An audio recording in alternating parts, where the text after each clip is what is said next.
Bienvenidos a Misterios de Liderazgo, los abogados del diablo.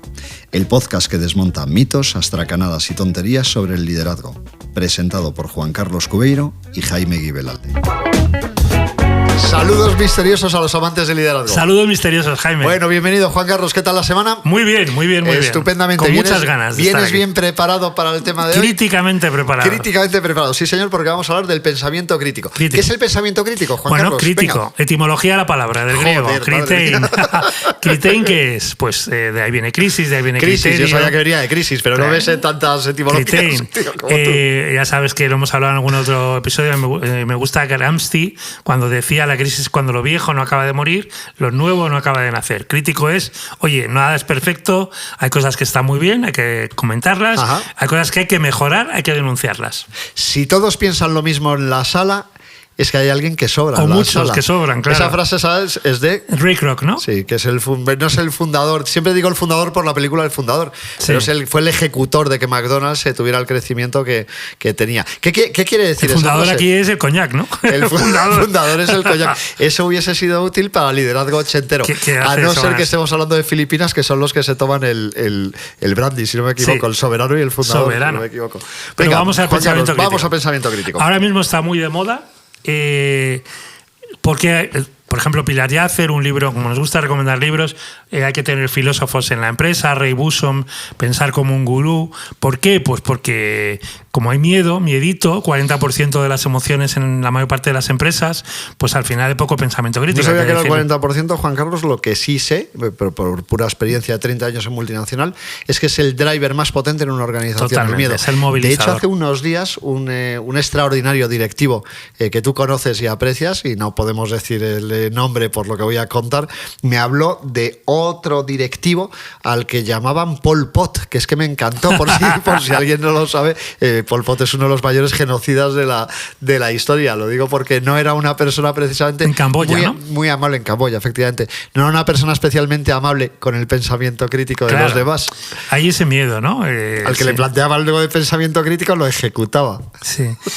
Yo recuerdo, estas son historias de, director de recursos humanos de uno de los puertos hace muchos años, era otro mundo, y decía, no, hubo aquí dos directivos que se atrevieron, valentía, se atrevieron a decir lo que pensaban, tuvimos que prescindir de ellos, pues ya estás vacunado contra el pensamiento Había crítico. otro que me contó, un muy buen amigo, que contaba de una directora general que había llegado y había pedido feedback a todos, y contaba el tío, y hubo uno que le dio feedback. O sea, Y fue lo último que hizo. Lo que decía era un incauto, hay el incauto, que Ah, le dio el feedback, incauto. hay el incauto. Entonces, el pensamiento crítico no quiere decir que vengamos de serie con él, hay que fomentarlo. ¿Y qué tiene que ver el liderazgo con el pensamiento crítico? Pues si tú, por ejemplo, en las reuniones de comité de dirección o de cualquier empresa, o un desayuno que baje la CEO, el CEO, a estar con recepcionistas, habrá más pensamiento crítico hasta que... Pensamiento crítico es muy frágil. Si el jefe, la jefa, pues al final pone mala cara o da una mala respuesta o hay una mala consecuencia, no digamos de despedir a alguien, se acabó el pensamiento crítico. Es que yo creo que lo que si me permites, Juan Carlos, no es frágil el pensamiento crítico. Lo que es muy frágil es el cruce de la línea donde pasas el pensamiento crítico a tocarle los cojones a alguien.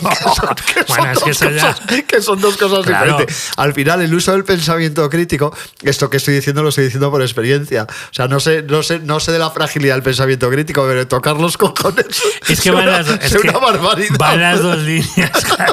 A ver, ni debe ser nadie sincericida, que eso sería tocar las narices. No, yo me quedaba un poco más atrás del sincericidio. O sea, pero tú cuando expresas una idea, opinión, pues nosotros estamos todo el día con consejeros delegados, Juan Carlos, y siempre tienes que tener la valentía de acercarte hasta donde le puedes modificar el pensamiento, pero la prudencia de no pasarte para no tocarle, con perdón, lo de los cojones me parece muy feo, vamos a decir narices, sí. Pero no tocarle las narices al punto que te descalifique. Eso es oficio, eso efectivamente. Es oficio. ¿Qué pasa? Claro, no es lo mismo el oficio de un consultor, un coach, un senior advisor, que al final eres libre, te sientes libre, y tiene que ser en ambas partes, que el oficio que pueda tener un empleado que vive en la nómina y que tiene el miedo, volvemos al miedo, totalmente. de no ser crítico. Pero aquí hay una herramienta muy potente, que es el DAFO. El DAFO es desde los años 50. SWOT análisis en inglés, empezando por fortalezas, luego debilidades, oportunidades y amenazas. La primera vez que hay un DAFO en un comité de dirección, en una reunión de empresa, en una reentrée, pues parece como que se va a hundir el mundo. Y luego dices, oye, aprendamos y hagamos un plan de acción a partir del DAFO. Es curioso porque nosotros tenemos mucha más experiencia en que las que más ayudan son las dinámicas disruptivas, que parten de romper algo para construir algo, que agarrarte a la idea del jefe y decir qué bueno, que claro, es lo que sucede en montones de comités de dirección. En concreto, los que somos profesionales liberales en el mundo de la empresa, nos encontramos con clientes que quieren transformación.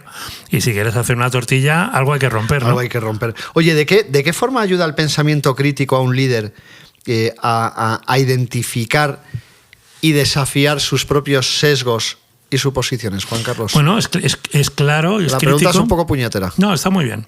No sé si la respuesta estará a la altura. Muchas, estoy seguro que será mejor, joder. Tiene que ver con el aprendizaje. El aprendizaje no es solamente ir a un curso, por no hablar de un cursillo. Claro. Es implantar cosas que suponen cambios. Entonces, a veces se te ocurren a ti, autocrítica, y a veces se te ocurre pues en boca de otros. Entonces, por eso hay que escuchar y decir, oye, pues esto puede ser interesante, inteligente, vamos a probarlo, y entonces funciona. Entonces, cuanta más pensamiento crítico, más seguridad psicológica también, concepto muy potente ahora en las organizaciones, porque te atreves a decir cosas dichas con dignidad, decentemente, de una manera asertiva, pero que suponen mejoras. Nunca... La complacencia es muy peligrosa. Yo fíjate que me atrevería a añadir, Juan Carlos, que tiene que ver con dos elementos que son dificilísimos encontrar. Uno es la apertura de mente, que es muy fácil decirlo, pero al final todos somos una mala tarde la tiene cualquiera. Todos somos prisioneros. Oye, pues es nuestra educación, que decir, todo esto se entrena. Y la segunda, que creo que es más difícil todavía, y te das cuenta de lo difícil que es cuando ya tienes una cierta edad y lo haces conscientemente, que es la escucha. Totalmente. Tener la capacidad de que los argumentos de otros permeen en tus pensamientos más profundos. Estoy seguro que sabrías explicarnos cerebralmente cómo funciona. De hecho, te lo voy a preguntar ahora para que lo vayas pensando, si quieres hacerte alguna anotación. Pero escuchar conscientemente y integrar aquellas partes de esa escucha que sean útiles. Es que además tú lo has dicho, conscientemente, porque si no sería simplemente oír. Entonces tienes que ponerte en modo consciente. Tienes que, por una parte, centrarte en 360 grados con los 5 sentidos en lo que la persona está diciendo, verbal y no verbalmente. Tienes que demostrar que lo estás escuchando para animar a que la persona siga. Tiene que haber consecuencias en la acción, en la realidad, sobre lo que se ha dicho, y sobre todo en conversaciones difíciles. Entonces, eso fomenta un pensamiento crítico. ¿Cómo puede un líder desarrollar el pensamiento crítico, Juan Carlos? Que eso sí que no es nada fácil. O sea, 4 o 5 cosas no valen como takeaway. Luego nos inventaremos las que nos salgan. Pero ¿qué hace alguien que tiene que ejercer el liderazgo? Nosotros nos sentamos todos los días, Juan Carlos, o muchos días. Los sábados y domingos no. No, los sábados y domingos nos sentamos con nuestras familias y hurgamos en una en una paella, mejor o peor. Sí. Pero ¿qué puede hacer el líder? ¿Qué puede hacer el líder? O sea, no sé, a mí se me ocurren cosas. O sea, la lectura te fomenta el pensamiento crítico extraordinariamente. Yo me estoy dando cuenta, lo estábamos comentando antes, Juan Carlos, yo ya estoy utilizando inteligencia artificial para muchas cosas. O sea, lo utilizo para un montón de cosas. Y es verdad que me he dado cuenta de dónde está la barrera o en el aprendizaje que voy teniendo, para qué sí se puede utilizar la inteligencia artificial y para qué no. Y una de las cosas que me voy dando cuenta también es que la inteligencia artificial no tiene pensamiento crítico. Claro. La inteligencia artificial es muy inteligente, pero muy estúpida. Es un recopilatorio. Es muy estúpida a la vez. Es un recopilatorio. Es un superbuscador en un gigantesco diccionario de las cosas que te pueden interesar.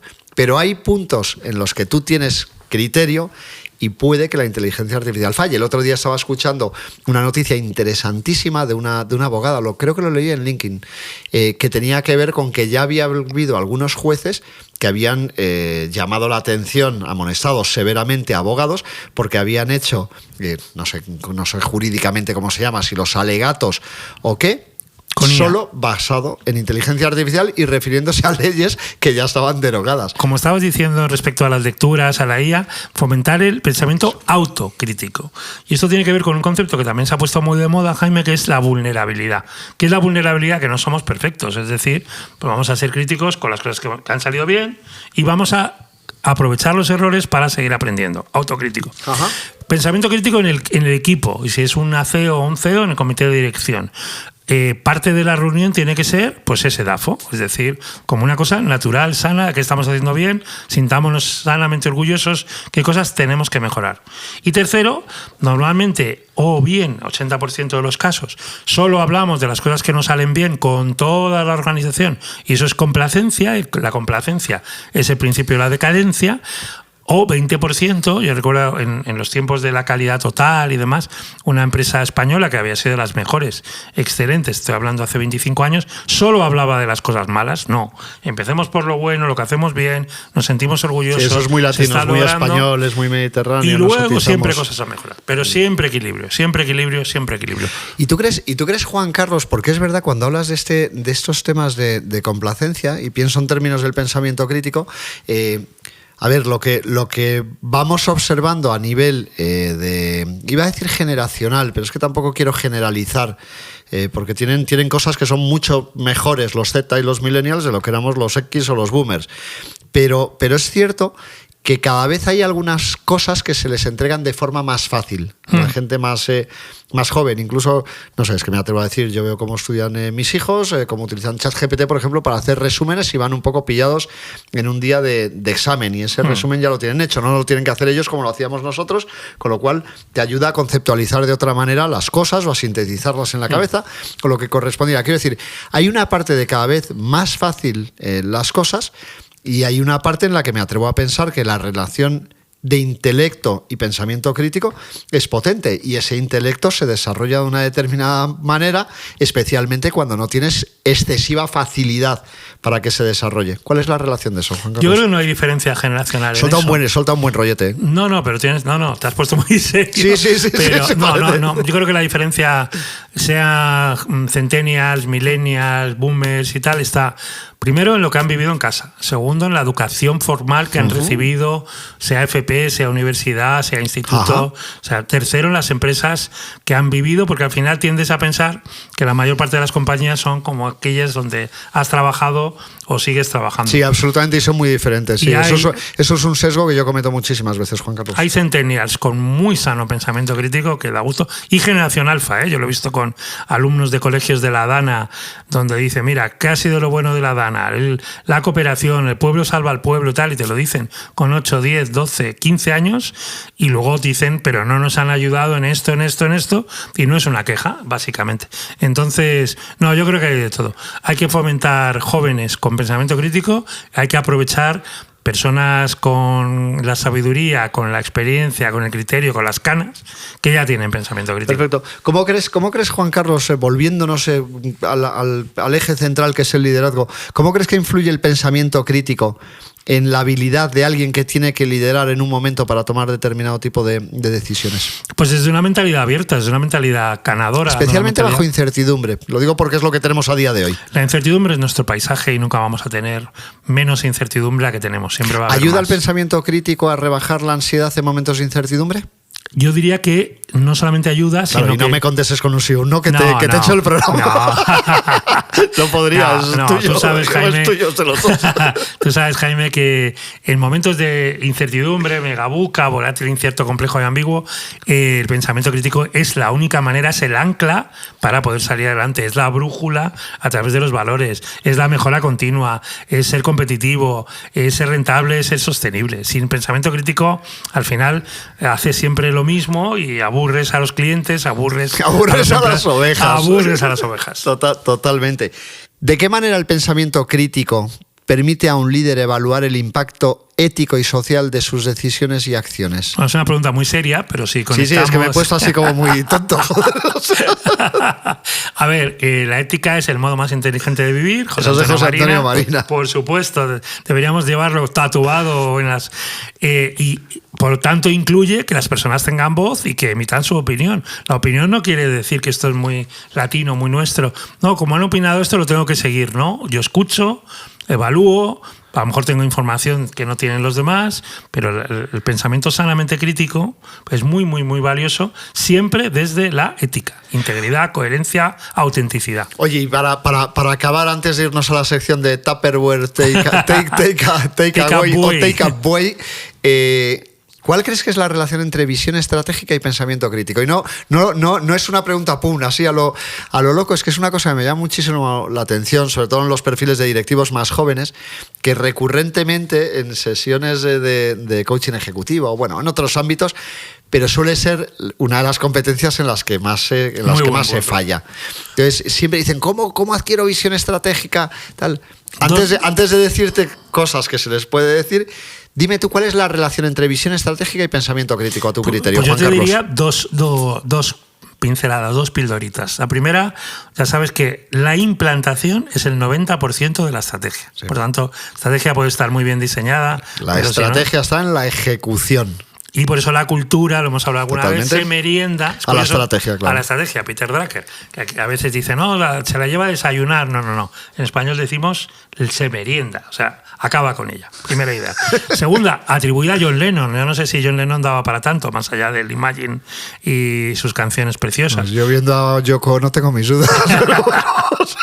Qué crítico eres, Jaime. John Lennon decía... Que no se enfaden los que nos oigan desde Liverpool.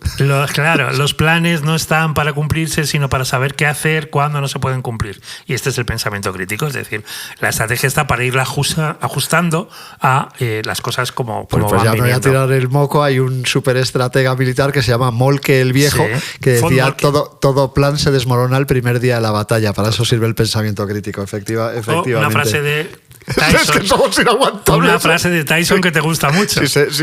¿Cuándo acaba la estrategia?